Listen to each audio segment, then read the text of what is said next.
लाहौर में मानसून बारिशों के दूसरे स्पेल का आगाज हो गया। मुख्तलिफ इलाकों में तेज बारिश से जल थल एक हो गया। सबसे ज्यादा बारिश तालात के इलाके में 55 मिलीमीटर रिकॉर्ड की गई।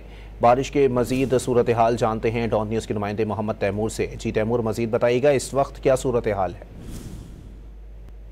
जी बिल्कुल, लाहौर में मानसून के दूसरे स्पेल का आगाज हो चुका है। सुबह सवेरे से ही शुरू होने वाली तेज बारिश के बाद लाहौर के जो नशेबी इलाके हैं वो जेर आब आ चुके हैं। लाहौर में इस वक्त सबसे ज्यादा जो बारिश रिकॉर्ड की गई है वो लक्ष्मी चौक में 50 मिलीमीटर जो अब तक रिकॉर्ड की जा चुकी है, जबकि करतबा चौक, जेल रोड और गुलबर्ग में 45 मिलीमीटर बारिश अब तक रिकॉर्ड की जा चुकी है और बारिश का सिलसिला जो है इस वक्त जारी है। लाहौर की दीगर इलाकों की बात करें तो लाहौर के बहुत से ऐसे इलाके हैं जिसमें जौहर टाउन है, गुलबर्ग है, वहाँ पे खासा पानी खड़ा है। यहाँ तक कि केनाल रोड की भी बहुत से ऐसे पैचेज हैं जहाँ पर पानी खड़ा हुआ है। और महकमा मौसमियात का बताना यह है कि लाहौर में और इसके गिरदो नवाह में आज बारिश का जो सिलसिला है वो जारी रहेगा। कहीं पे तेज और कहीं पे हल्की बारिश जो है वो रहेगी। और आज लाहौर का ज्यादा से ज्यादा दर्जा हरारत है वो 33 डिग्री सेंटीग्रेड जो रिकॉर्ड किया गया, जबकि 13 से 14 किलोमीटर फी घंटे की रफ्तार से लाहौर भर में हवाएं चल रही हैं। जी।